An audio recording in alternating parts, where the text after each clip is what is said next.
Hi everyone, Dom Famularo here, and I'm back again for the Sabian Education Network, and I'm excited as I always am. I mean, each of these different sessions offers a whole nother insight into some people that are dedicated artists, that are phenomenal players, and it always comes down to the playing end is first. These guys are great players, and then with that great playing skill, they then got involved in education. And that's kind of the journey of understanding of what we're doing here, that these great artists have put their mind and heart and soul into learning this craft as continual students and then started beginning to share it. And this is really is what the Sabian Education Network is about, to find these people and bring this to you so we can have this for future generations to see and learn from. And today I've got a phenomenal player, a dear friend for many, many years who I've always admired his playing in all the years that I've seen him doing his thing, both as a performer and a teacher. And Pete really has a lot to offer. So I want to introduce you all to Mr. Pete Retzlaff. Bring it on, Pete. This is fantastic to have you here. How you doing, Dom? It's great to see you as always.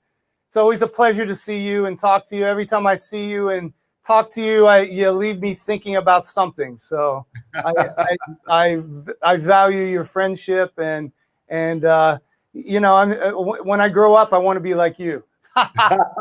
Well, I'll tell you something. When I grow up, I want to be like anybody that can allow me to keep on growing up, because I'm still a child at this art form and I'm still learning, and it's still exciting to be in that youthful mindset, which you are too as a constant student, which I think is fantastic. And that's what keeps us young with this instrument.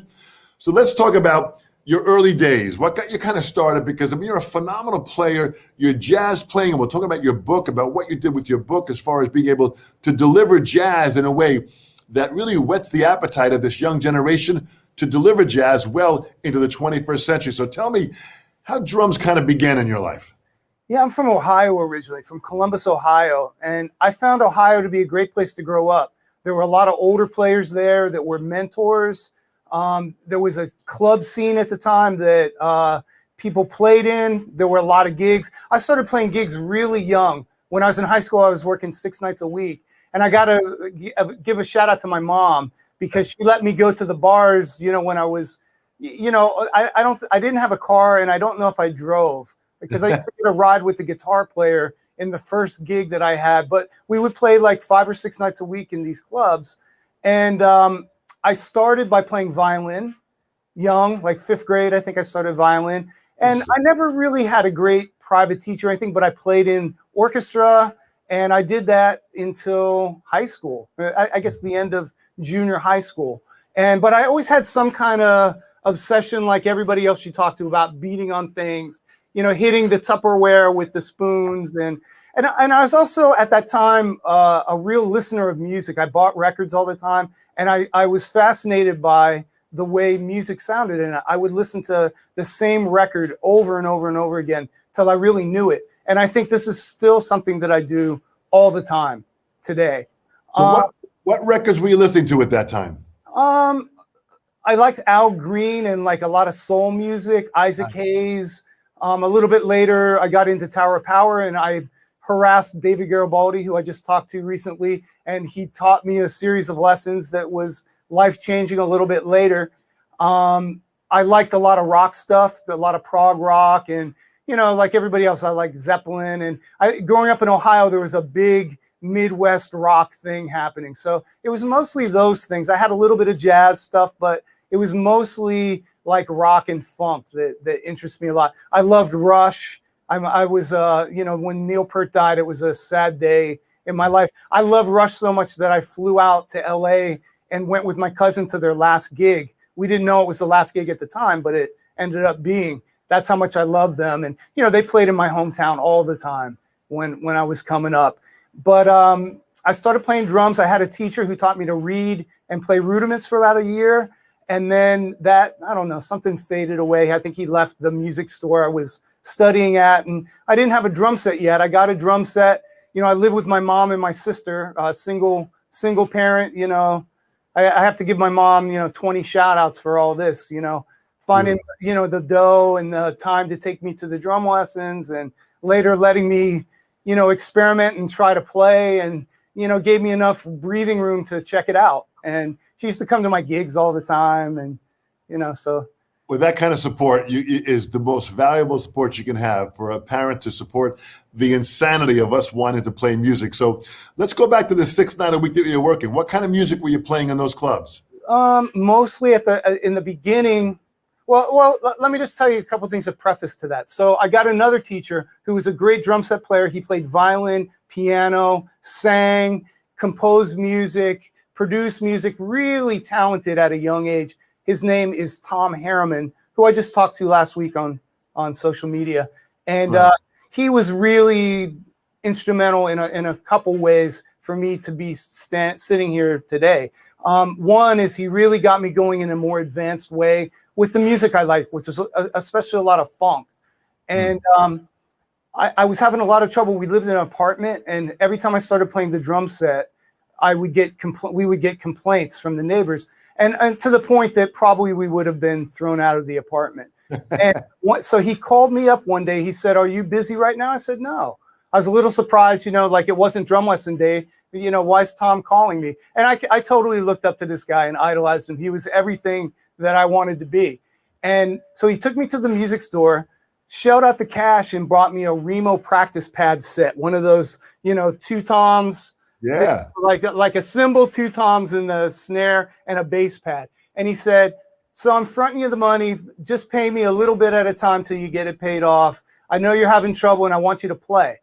So, if that didn't happen, probably I wouldn't be here today. So shout out to Tom Harriman. His daughter actually is a super talented musician, and she's in Hamilton now.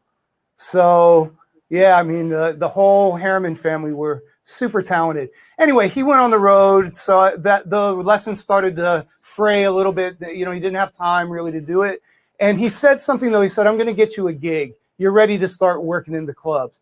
So sure enough, some people that I met, kind of friends of his, put me on a gig. And so I went from jamming in the basement with my friend Lance, who's a guitar player, Lance Ellison, I'm still friends with him, talked to him recently, to playing, 6 nights a week in various clubs around Columbus.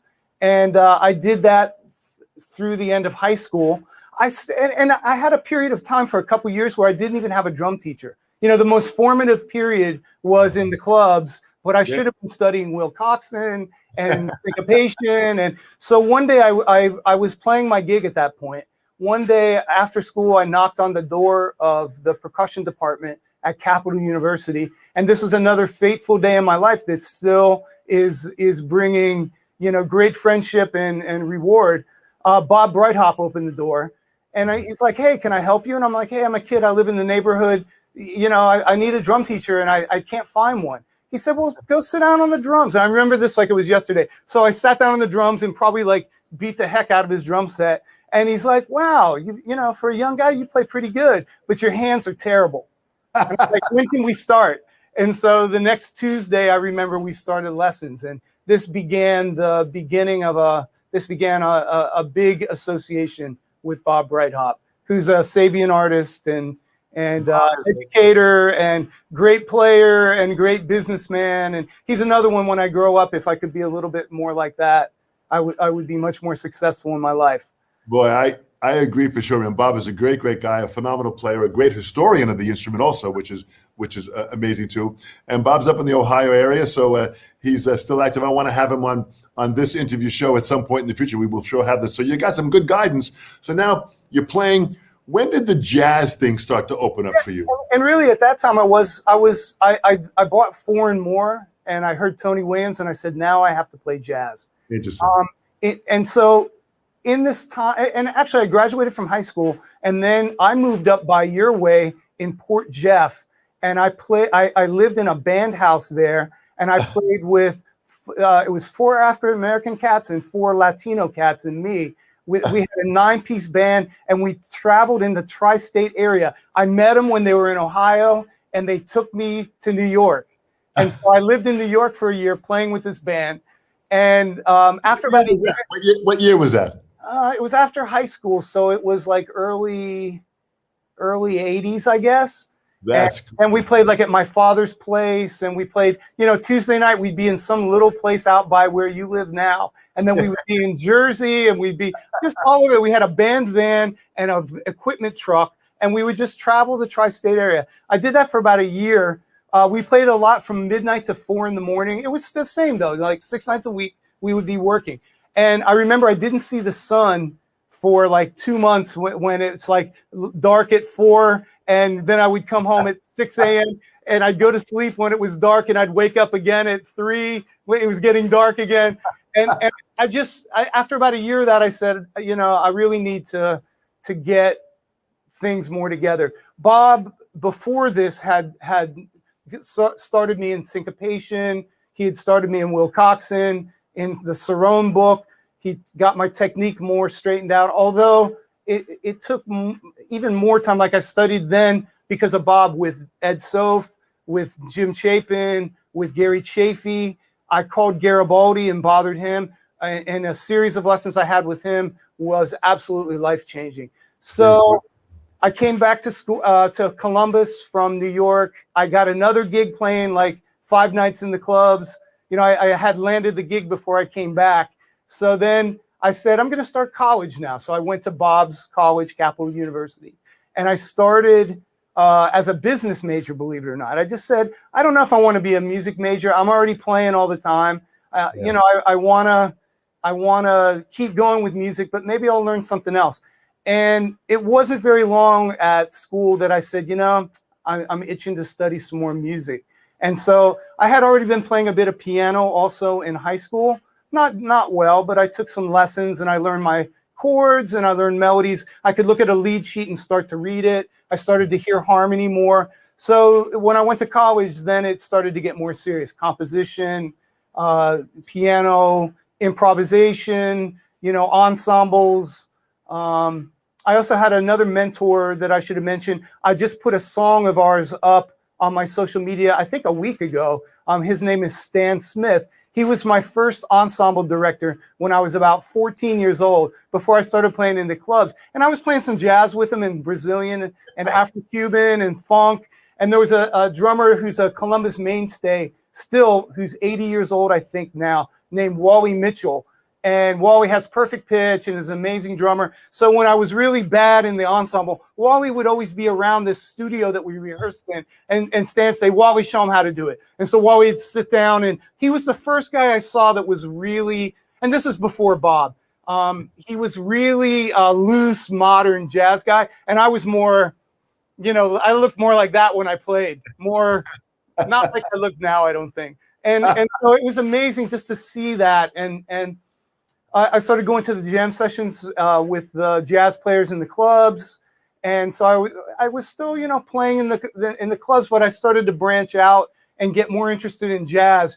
It took me a little while to get through school because I had 2 degrees and I was working all the time. Bob one day said, "Hey," he saw me in the hallway, said, "You're going to start teaching at Columbus Percussion Saturday. Get ready." I'm like, "Okay," and I had already, like in a book, wrote out curriculum for rock, jazz, Brazilian, Afro-Cuban, some odd time stuff, some coordination stuff.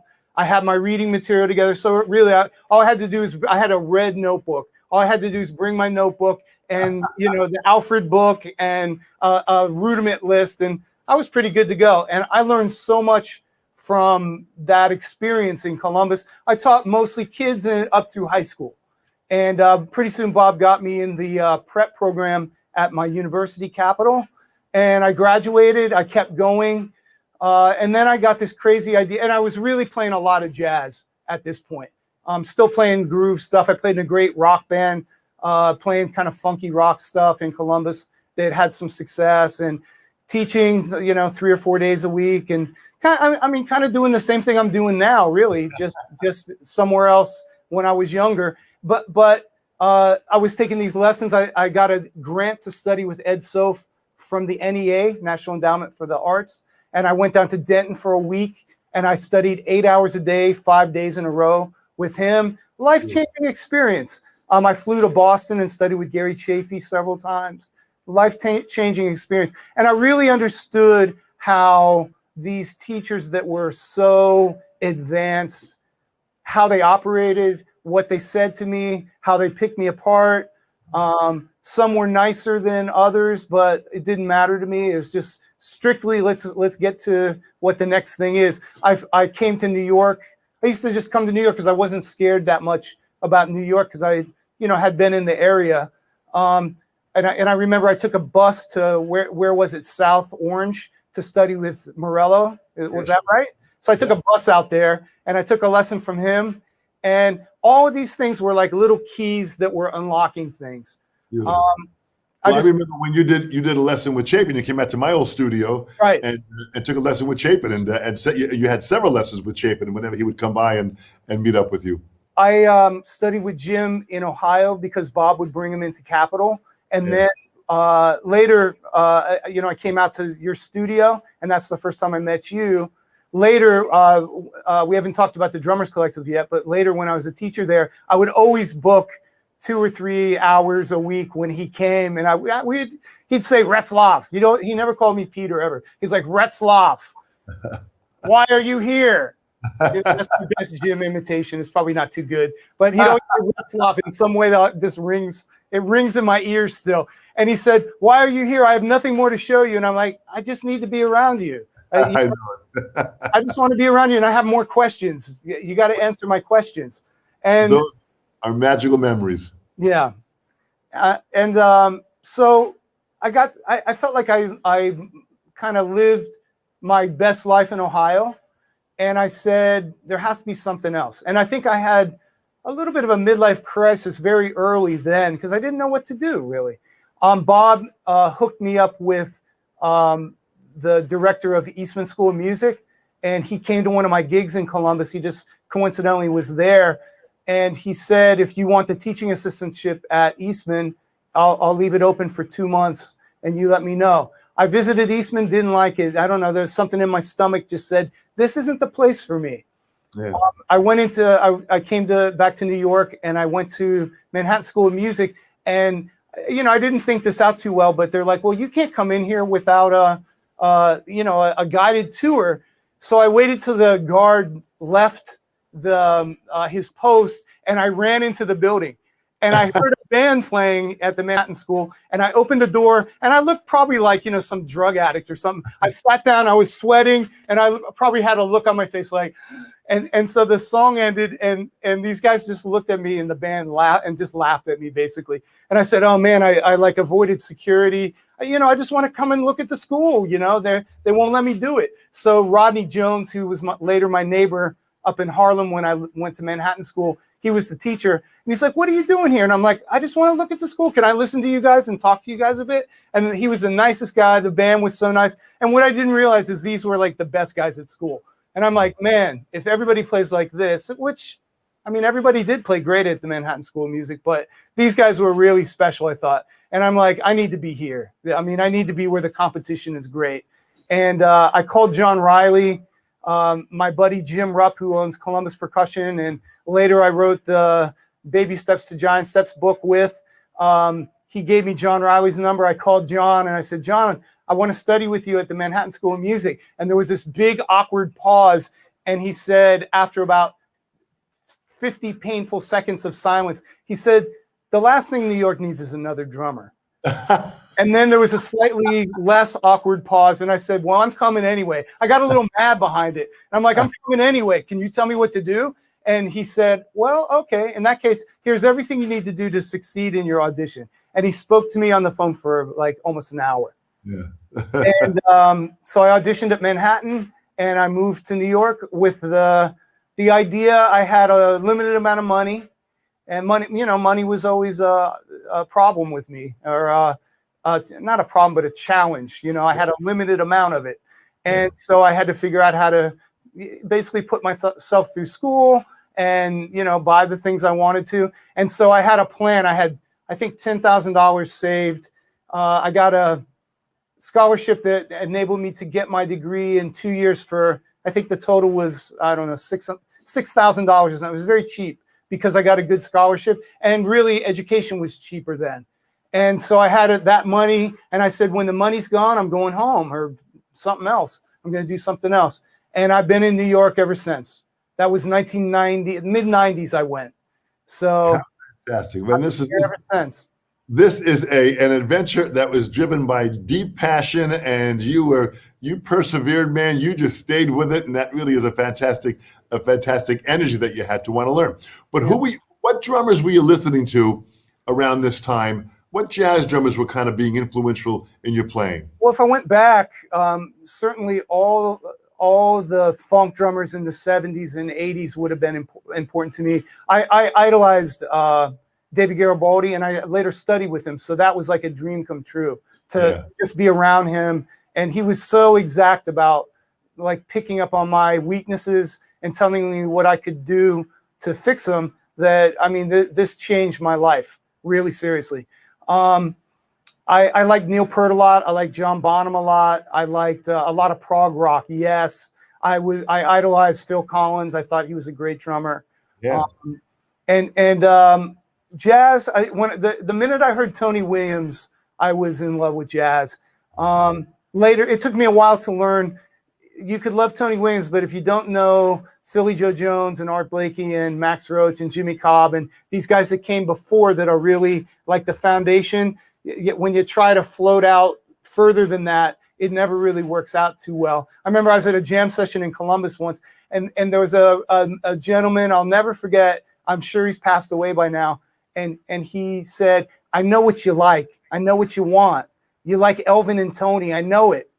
But you got to play like Philly Joe and Jimmy Cobb first. Yeah. Give me 6 months and you're going to be a better drummer. And he was right. There was an organ player and piano player named Hank Marr, who Steve Gadd raves about. He was a local guy in Columbus.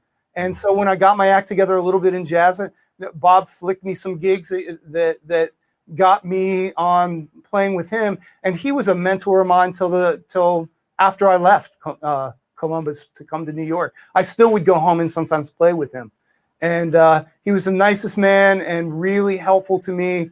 Really always supportive, but also very observant about what could be better. Sometimes he would test me too. Like I'd say, I don't know that standard. What is that? And then the next week he'd call it, and he made sure that I learned it. So when he saw that I had the desire to actually learn things, he really wanted to help me all the more. He played a lot with Jim Rupp and Bob. So I felt like, if I could get in there third or fourth or fifth, I was doing okay. And Jim taught me some big band things. He worked on, I showed him some funk things because he was less of a funk drummer than a jazz drummer. And he showed me some big band things. And when I got to Manhattan School, I was playing a lot of big band things. So that was very helpful. And, the thing I know about music is all of these things are interrelated. They're all linked to each other. If you learn jazz, that's going to help other parts of your being. And I think jazz, the laundry list of skills it takes to be a jazz drummer is longer than the list it takes to be a good funk drummer. And I play a lot of funk. So it's not like I'm some jazz snob who, doesn't really fully understand these things. I think the level is the same. To be excellent at something is a very high bar to have to achieve. But in jazz, you have to solo, you have to improvise, you have to know 1,000 songs, you have to play brushes, you have to play sticks. It could be a 3-piece band, 4-piece band, big band. You have to know every subgenre of it. So when the piano player's playing some bebop, you know what bebop is. If the piano player starts playing modern, you know what some modern language to go with that is. We could say the same about funk. If you don't know James Brown, it's hard to play a Dave Weckl play along well. But you have to know what each one of those things are. And I think one central goal in my life is to show my students what different subgenres of the style we're learning are, and so they could start to communicate with other musicians. If I get back to when I was a kid in Ohio, I didn't have a lot of the book learning. I was a little behind, but I quickly plugged that hole when I learned what that was. But I played to records in those 2 years where I didn't have a teacher 5 hours every day. And my mother actually got me something called a work permit. I hope she doesn't get in trouble with the law right now. But she got a work permit, and I did all of my academics quickly during the day, and I was gone out of the building by like 1 o'clock. And so between 1 and 6 or 7, I would be playing drums every day. And it was a very small step between playing to Lenny White with Return to Forever, or Billy trying to play to Billy Cobham, or trying to play to Steve Gadd, or trying to play to Tower of Power, or playing to Average White Band. It was a small step to go 6 nights a week in the club, because I'd already been just playing song after song after song. It was already like I was playing 5 sets in the club when I was a kid. And I think that that's excellent training. And often I see students, like especially when the collective was open and there were a lot of students, sometimes I'd see a student and they never played the music. And I think to myself, that's what I did in the most formative years of my development. I spent more time doing that than anything. And I think my sisters actually, and my mother, they're both brilliant women, for real. And my sister was an award-winning newspaper reporter for many years. And the newspaper business is transitioning like the music business is now. And she started to be a English as a second language teacher, ESL teacher. And she was always bilingual, and she studied Spanish in college. She lived in Mexico. She lived in Spain. And so when it looked like the newspaper thing was changing, she started to take Spanish classes again in Spain and in Mexico.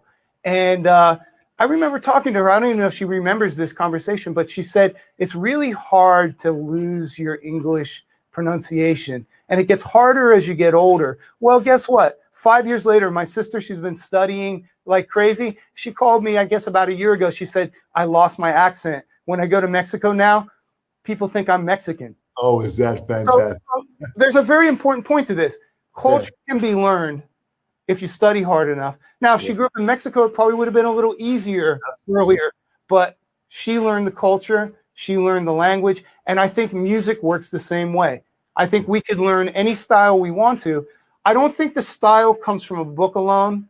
I don't think it comes from a play along alone. I don't think it comes from a video alone. It comes from that. That's like a first step. That's like reading the Spanish book. And you learn pronunciation, you learn sentence structure. But when I used to talk as a beginning Spanish student, you know, if I talked to a Spanish speaking person at that point, they would have laughed at me. You know, they would have thought it was cute. But it takes a long time to assimilate language. And for someone to play music or say a foreign language on the level that people accept it as the real deal, it's a real lot of work. And it can be done, though. And I've spent my whole life studying jazz, funk, rock, Afro-Cuban, Brazilian. I taught all the Caribbean stuff at school, at the collective, odd time music, fusion music. And every one of those styles I taught at the collective. And I'm still studying those things. I don't watch sports. I really just don't do much else in my life except teach, play gigs, and practice and study. And a big chunk of my day also is just sitting and listening to music. Now, I'm not really, I watch videos, but that is almost like an extra thing to me, because really the art of music is through your ears. We use our eyes to not miss a cue from somebody, but really when we're playing music, it's an oral expression of art.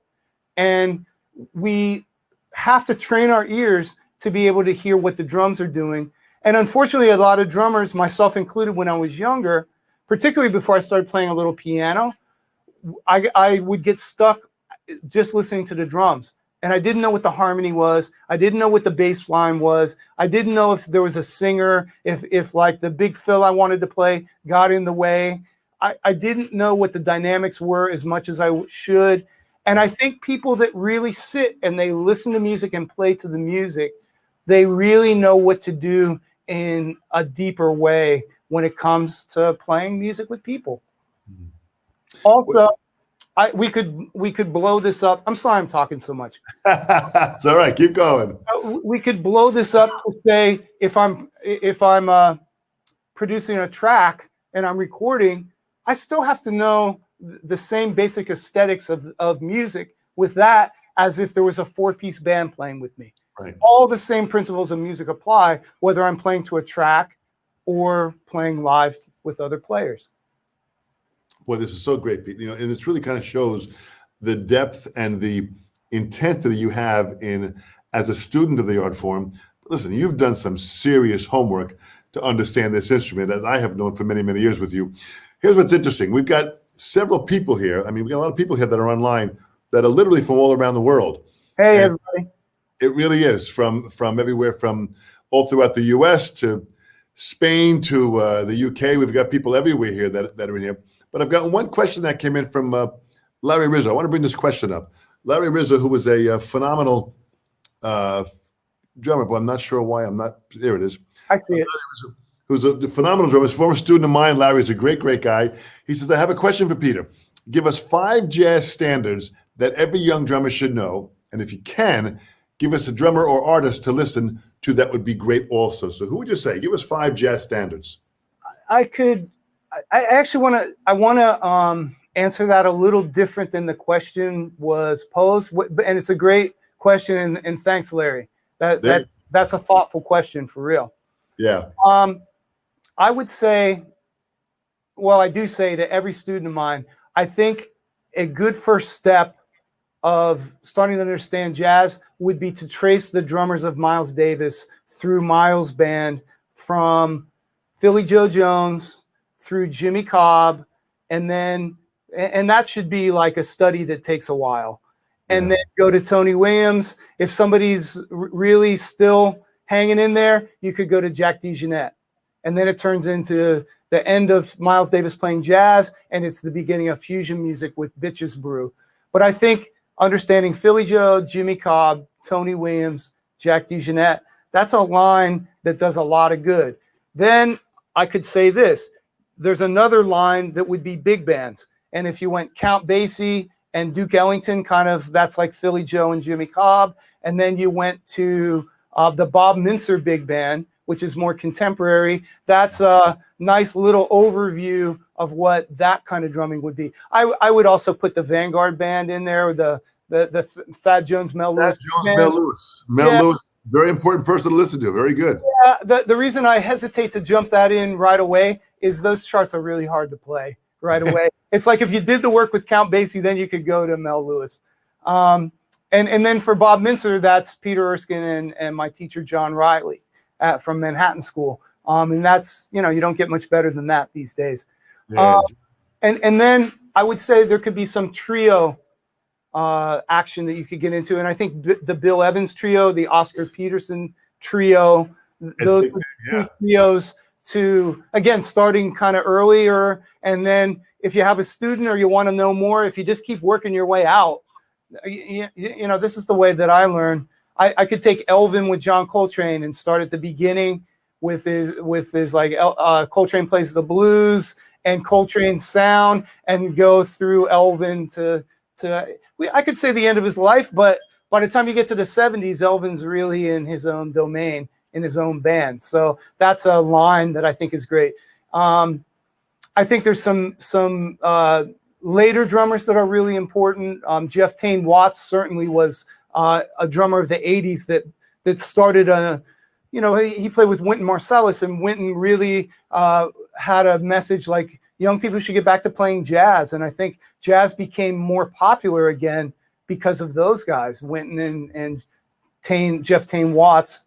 And later, Brian Blade came on the scene, Bill Stewart, Gregory Hutchison. Studying these guys gives you a little bit more of a modern edge. The thing that every one of these people have is they understand back. They understand back further. They understand. I think I can make my answer a little simpler. Start with Kind of Blue. Yeah. Start with that, and then you could go to Working, Cooking, Steaming, and Relaxing. Those are all Miles Davis records. But I start my students with Freddie Freeloader, which sounds like.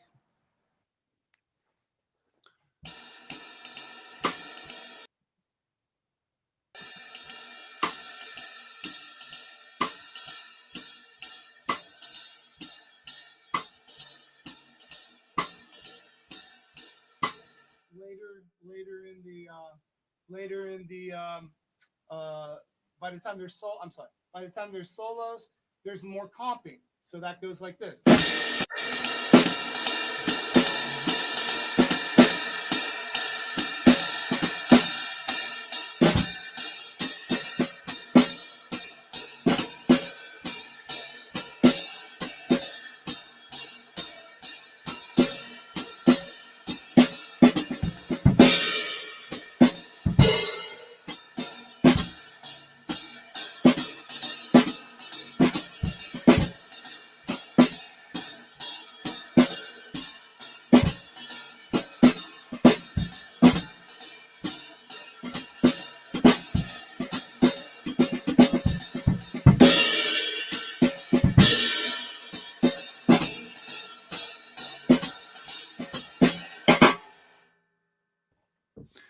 Fantastic, Pete. You know, it's amazing for the fact that, I mean, your feel sounds so great. You're so fluid and relaxed with how you're playing, and your independence and your understanding of jazz is just so deep.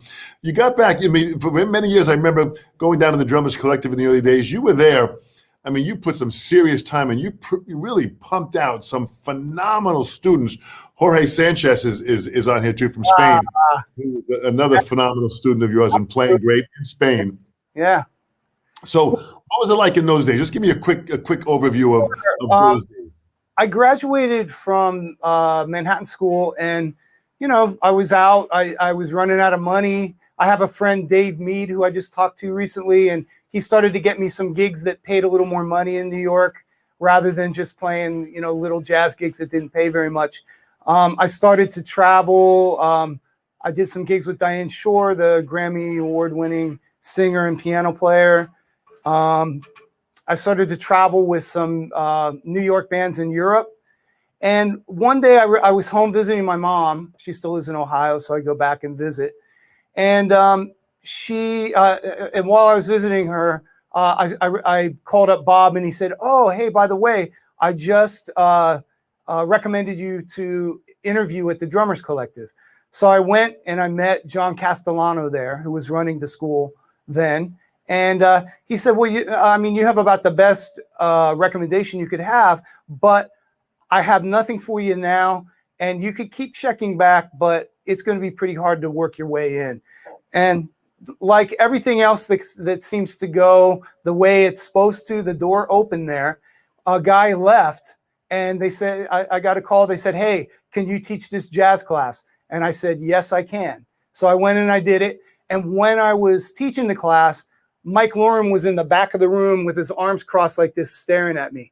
And later, he and I just talked to him last week on FaceTime. So it's a small world, and I keep in touch with all these people still. Mike said, this guy can teach, keep him around. So at that time, I was traveling and playing a lot of gigs. If you would have looked at my date book at this time, I would have had gigs every night in New York or out of town a little bit. And for a long time, I taught, or several years, I guess, I taught just one day a week at the collective. And if I was gone, I would, you know, they would just cancel them for a week, and I'd pick it up again. And I remember I was in Europe one tour, and it was a particularly long tour. It was like a 5 or 6 week tour. I was riding in a train, and I said to myself, today I'm traveling 12 hours. Yesterday I traveled 12 hours. The day before I traveled 12 hours. Why don't I just work 12 hours every day in New York? You know, like figure that out. So I really started to step up my teaching game. It seemed like the moment I said that, more opportunities came for me at the Drummers Collective. And pretty soon, Mike Lauren moved to Portugal. I was his sub. And I think we thought very clearly in very similar ways about what a student should get as far as the tradition of drumming. And so I subbed on his classes, and I basically just took over his workload when he left. And at that point, I was teaching technique to students for 6 months. Every student studied, you know, Jorge studied 6 months with me. I remember the day he came in my class, cracking jokes in my class, and me looking at him like, giving him a hard time, you know. Well, you have pumped out, as I said, some phenomenal players with great, not only great facility, but great musical understanding of the past of what we came from. And that's really something which just, you know, your collective musical knowledge of what it is.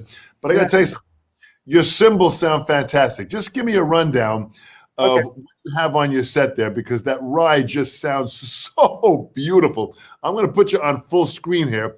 Yeah, I'm going to put the other camera up. Change your camera angle. Let's see what you got here. Yes.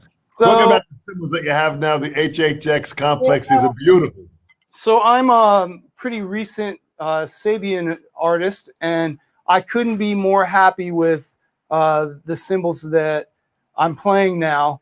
I really love the Artisan they sent me, but I've been really getting into these HHX complex thin ride and HHX complex thin crashes. I have the 21-inch thin ride up right now, and I have a 19-inch thin crash, and I've got these just Artisan regular hi-hats, and actually these are the Elites. And I have a set of artisan hi-hats also. I've got a artisan ride, and I've also got a kind of a strange sounding cymbal, but I love it. It's a 22-inch HHX thin complex 22-inch crash. It's a huge crash cymbal, but I like it to ride on. And what I like about this setup is I could ride and crash on all these cymbals. So I'm going to play a little jazz, and then I'm going to go to some backbeat. And you'll hear I could use both of these cymbals to ride and crash on. I really couldn't be happier with this set of cymbals.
Yeah, fantastic, Pete.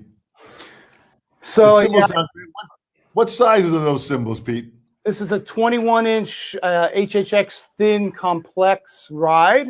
This is a 19-inch thin complex crash. And these are the 14-inch Artisan Elite hi-hats. Like I say, I have a 22 that's a thin crash HHX complex that I love. The regular 14-inch Artisans are great. And then I have also a Artisan 22-inch thin ride that's very nice.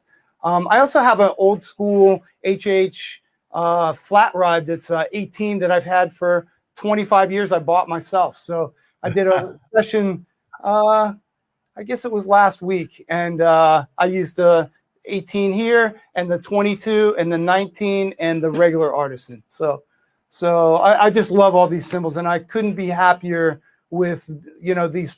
If I didn't like the cymbals, it'd be really hard, I'd be between a rock and a hard place right now, because I wouldn't be happy playing them. But I couldn't be happier, with this set of cymbals. And it's so nice to be able to do some ed stuff for Sabian. I really look forward to doing that. So, well, there's a comment that Sabian just has here. For some reason, I can't show it. It's not coming up on the screen, but it says basically, Peter, welcome, Sabian. We're honored to have you. So it's great that you're aboard and playing these cymbals and matching a sound like that, which again, Mark Love over at Sabian is a brilliant mind to match these cymbals and produce this stuff. It really is kind of exciting to have you a part of this, which is incredible. Yeah, I can't wait to meet him. I'm a big cymbal fanatic. I have lots of old cymbals that I've collected over the years, and I'm as happy playing these cymbals as anything I've ever had. And it's just a new day. It's interesting. At the collective, I taught technique, reading, jazz, New Orleans, Caribbean, funk, rock. I don't know if I'm repeating myself. Some Brazilian and Afro-Cuban, odd time stuff. I taught ensembles. I taught. Everybody went through technique and reading. I taught Moeller stuff, some push-pull classes, and the biggest thing though that I think was important for the students there was the ensembles, because they played with New York pros, and I'm teaching a lot now in my studio. I have a studio that was constructed by some of my former students recently, and this was a COVID project, and I'm up and running in it. And I live in Brooklyn, and now I have my own personal space to record and play, practice, teach. Students are coming here. I'm teaching online on Zoom, and all this is going well. And I'm sitting around thinking about what's the next phase of my life. And I'm still doing some collective stuff, but I see the education picture bigger now because we're all over the world. We can teach people on Zoom, and it just really changes things. So I'm working on my social media. I'm working on building up, some of my own stuff, and I somehow want to figure out how to get some of my colleagues to play ensembles with students who are coming in, because Nice. I think there's nothing more important than the mentorship of better players helping less experienced players play better. That's been the way forever, and Yeah. I hope that can come to pass. Well, that will continue to be the way as it was in my early days. I was the youngest one in the band, and I just learned so much. And then when everybody became my age, it changed. Then when I became the oldest in the band, my responsibility changed. So it was an interesting journey. But I want to talk quickly about your book, From Baby Sure. Steps to Giant. Tell me about this here. I use this with my students. It is fantastic. The music you have along in here, the charts that you have, the exercises, all of this is so well put together. I want everyone to go to Hudson Music, either download it or pick up the book. This is a must to have in your learning requirements. So tell me about how this book came about. I was buddies with Jim Rupp basically my whole teenage through adult life. I talked to him 2 weeks ago. He and Bob at the time owned Columbus Percussion. Jim is the sole owner of Columbus Percussion, and that was the first place that I really professionally taught lessons. And so I got to know both of those guys really well. One day, way into living in New York, Jim called me. He said, "Hey, I was just proposed a project to write a jazz book, and I would love to do it with you." And it didn't take 1 second for me to answer a resounding yes.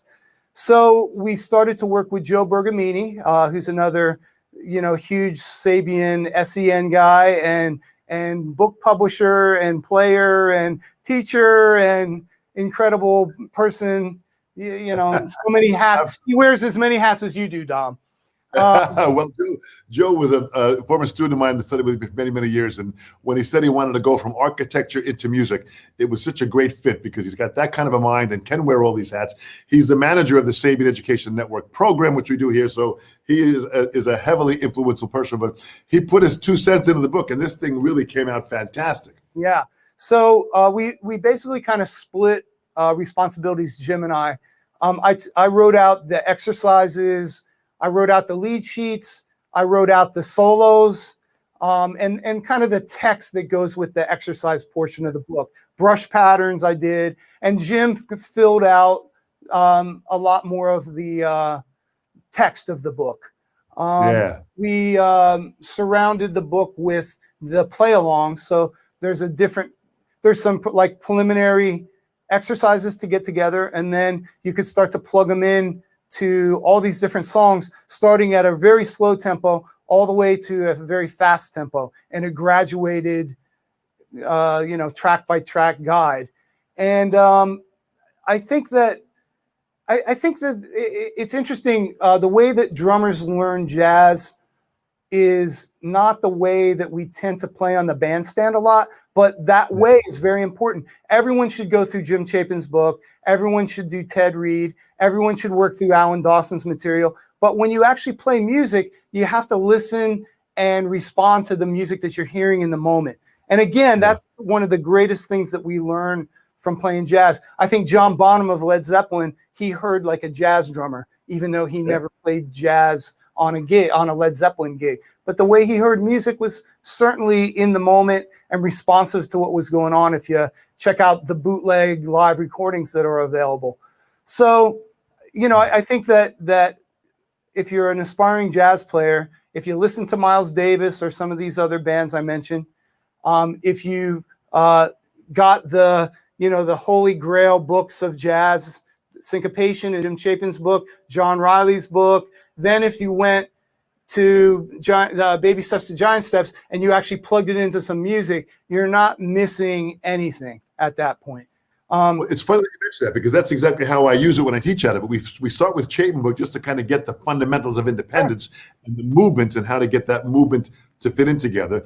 Then we go into Riley's book, which kind of now enters into the musical world. And then we go into your book, which opens them up dramatically by having these play-along tunes that really makes them understand more about stepping inside performing jazz. I agree. And that was the purpose of the book. So, and Jim, Nice. my colleague, he's one of the drumming greats. He really knows his business, and we had a great time, the three of us, Joe and Jim and I, putting the book together. And it's something I'm very proud of. And I hope to do some play-alongs. Go ahead. You should be, because, working with, first of all, Jim Rupp, I want everyone to understand, Jim Rupp is another brilliant mind in drumming. Not only is he a phenomenal player, he swings his tail off with the Woody Herman Band. I've heard many, many times. He just is an absolute perfect fit. Very knowledgeable, great guy, has the store in Ohio, and is an incredible educator at many different levels. So you surrounded yourself with people that really had, listen, talk about many hats being worn. Jim Rupp wears a lot of hats too, and this is part of the survival rate in our industry, to be able to do all that. And having him really kind of give a part of the fundamentals of this book really kind of made this an important classic book that I want everyone to pick up and have to learn, because the better you understand that feeling of jazz, any style of music you want to play will grow to a new level. Agreed. 100% agreement. Yeah. It's kind of amazing to see, in what you've done here with the book. So the book, Hudson Music, I want everyone to, track it down. They can download it digitally or in the print the way it is. So tell me how people can reach you. You've got Instagram. What's your Instagram account? Instagram, if they just go, my name, Peter Retzlaff, is Instagram and Facebook. There's a link on my Instagram to my website and some other things. Actually, there's a list also of this great teacher list you put together several years ago, Dom, and there's a link to that. There's a link to a PBS special that I just played on. Yeah, the gigs are coming back. I've been playing several gigs a week. I'm doing some recording sessions lately. I got to use the new Sabian cymbals in the recording session last week, so that was amazing. Nice. And I really think things are coming back in a different way, and I think a better way. And I think the way the world is connected now with Zoom, and then also some more analog things like gigs coming back. I think we're in better shape to learn, teach, practice, play than we've ever been. And I really look forward to a new phase. And my life has forever changed in nothing but good ways in the past year and a half. And I spent my time wisely like you did and got my technology together. And I'm just thinking of living in a new way that it wasn't even possible really for me before. And I've got to say, Dom, you're such an influence on me. You've been working on the new model for decades now. And I just never saw myself being able to do that. I guess in hindsight, I could have earlier, but I was so darn busy just playing gigs and teaching at the collective. I would be at the collective 4 or 5 days a week, all day into the evening. And then I'd play gigs around it and all weekend. And it's just, I'm looking forward to retooling things in my life in a slightly different way. Not really doing anything different. It's still playing, studying, practicing, teaching. It's the same topics, but just in slightly different proportions. And I actually want to take more time for the first time in a while and just work on my own drumming. And I've been playing the piano again, and things that just, when I left the house before, like at 8 in the morning, sometimes I would come back at 1 in the morning. I would teach all day, catch a quick nap in my car and then go to a gig for 3 hours, and it's just, I want some different things now, and I'm fascinated. It's great that you're asking for that now, Pete. And what has happened is, nothing has really changed in your momentum of what you're putting out. The difference is you have now become more accessible, that people have more access to you, that anyone literally who's listening to us, and there have been some phenomenal people that have joined us here. Stephen Kramer, another phenomenal player that is just an incredible new generation of players that are out there, has joined us here. These players that you produced and what we've done, and Stephen had studied with me for many, many years. It was just so exciting to see how these people now are evolving and have access to you now, that they can be anywhere on this planet and have access with a session with you, with a lesson. You can map out a plan for them. So I want everyone to spread the word, get out there, tap into Pete and what he's doing in his new studio the way it is. And of course, the angles that you have and the sound that you have, you're there, man. You've done it, man. You pulled it off, Ed, and you have now entered, you're well into the 21st century now with all the gear that you have. Thank you very much. And I must give shout out to Robert Schuschleitner, Ismail Baez, and Omar Khan Saker. They're instrumental in me getting all this together. And, you know, I have students that are playing on Broadway. I have great students who are killing some jazz like Steven, Jorge's ripping it up. And there's literally thousands of other students I've taught that are doing so well. And I'm proud of every single person for the direction they figure out in their life. And people are doing such good work who study with you and who study with me and us at the collective. And it's just great to see generations going on and really succeeding. Boy, it really is, Pete. Well said. You know, well, I want everyone to understand From Baby Steps to Giant Steps, which is one of my favorite titles of any drum book that's ever been written. From baby steps for the beginning process to giant steps to understand all these great players like Elvin and people. This is so fantastic in what you put together. Your spirit and your mentorship is alive and well. You have continued to do it. You've done it in the past. And now what you're offering is your ability of being able to have Pete reach the world through Zoom, through online lessons. So I want everyone to spread the word. I'm going to go there and make sure I'm following you on all the social media areas. And Pete, thanks so much. What a pleasure to have you here. I want to thank. Can I say one more thing? My email address is retzlaffdrums, like everybody else, retzlaffdrums@gmail.com. And if anybody has any questions about the recordings that I talked about earlier or a list of standard jazz songs, just reach out and I'll be glad to give all that stuff to you. I've got a nice 2-page list of standards that actually Ed Sof gave to me years and years ago. So I'd be glad to pass that on. There's some lists in the books as well. So fantastic. Yeah. Reach out and say hi. Please find me. And the world is smaller than ever, so it's great. It really is.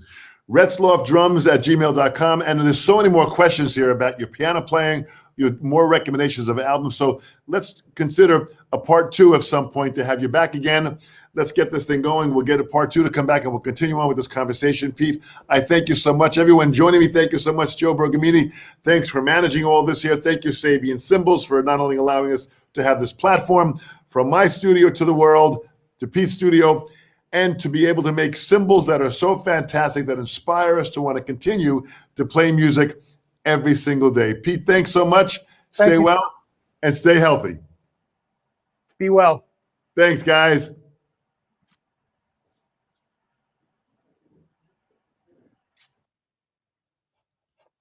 Fantastic.